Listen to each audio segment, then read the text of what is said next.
ఎక్కువ ఎఫెక్ట్ అయ్యే ప్రాంతం ఉయ్యూరు బంగాముక్కలు అని చెప్పేసి వాతావరణ శాఖ తెలియచేయడం జరిగింది.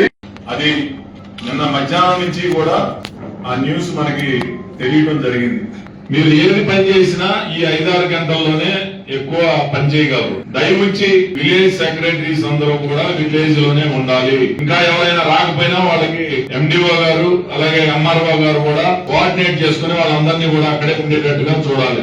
ఏ సమయంలో ఫోన్ చేసినా మేము లొకేషన్ కూడా అడుగుతారు. లొకేషన్ పెట్టాలి కంపల్సరీ. ఒకవేళ మీరు ఊళ్ళో ఉన్నారో లేదో కూడా electrical department, revenue department, drainage department, agricultural department ఈ 5-6 గంటలు మీరు పనిచేసే విధానం మీదే నష్ట నివారణ అనేది మాక్సిమం తగ్గించగలం. ఇప్పుడు వ్యవసాయానికి సంబంధించి డ్రైన్స్, మేజర్ డ్రైన్స్ అన్ని కూడా నిన్నటి నుంచే వర్క్ మొదలు పెట్టారు. ఒక డ్రైన్ మేము గతంలో తుఫాన్ అప్పుడు మేము చూడటం జరిగింది. అది కడవకొల్లు మీదుగా వచ్చేది. అలాగే మనకి ఎక్కువగా ఎఫెక్ట్ అయ్యేది కంకిపాడు ఏరియాలో, దాదాపుగా మద్దూరు, గొడవరు ఏరియా ఎక్కువ ఎఫెక్ట్ అవుతా ఉంది. దానికి సంబంధించి ఆ తూములు కూడా తీసేయమని చెప్పాను. అది ఇమీడియట్ గా నాకు తీపిచ్చి మీరు ఫోటోలు పెట్టాలా.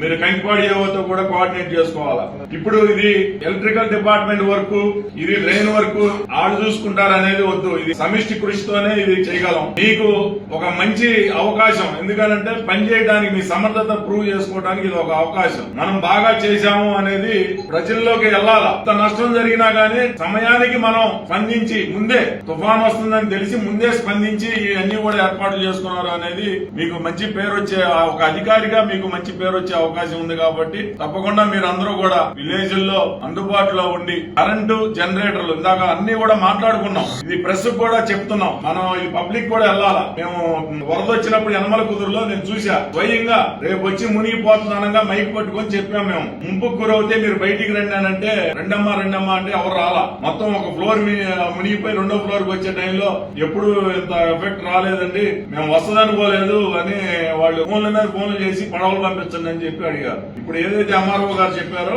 ఎక్కువగా ముదునూరు అలాగే గడ్డిగుంట రోడ్ సైడ్ కూడా పాకలు ఉన్నాయి. రేకులు ఎక్కడైతే ఉన్నాయో అవన్నీ కూడా వాళ్ళని మన హై స్కూల్స్ కి తరలిచ్చేసి ఎట్టి పరిస్థితుల్లో తీసుకెళ్లిపోవాల్సిందే. వాళ్ళకి వాల్యుబుల్స్ ఏమైనా ఉంటే తెచ్చుకోమనండి.